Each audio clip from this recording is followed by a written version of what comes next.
उचललं आणि जीच पुढे नेलं, दवाखान्यात नेलं.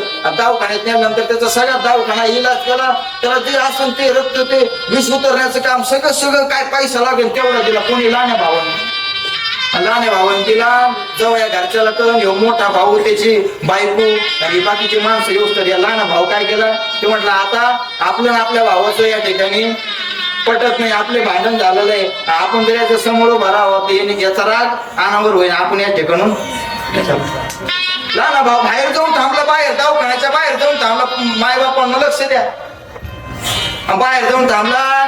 तो मोठा जो ज्याचा मुलाला सर्पद होऊन झाला होता तो आतमध्ये आला आणि त्यांनी पाहिलं आणि आपला मुलगा या ठिकाणी आता त्या आयसीयू मध्ये डोळे उघडून झोपलेला आहे.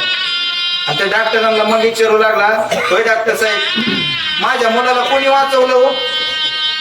माझ्या मुलाला त्यावेळेस तो सांगत होता, तो एक देव माणूस होता आणि त्या देव माणसाने काय केलं, तुझ्या मुलाला इथं वेळेवरती आणलं म्हणून तुझा आज मुलगा वाचला.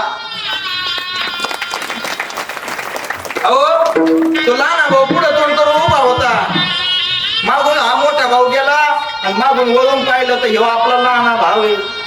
महाराज मला सांगायचं, भाऊच काम येणार आहे, कोण काम येणार नाही.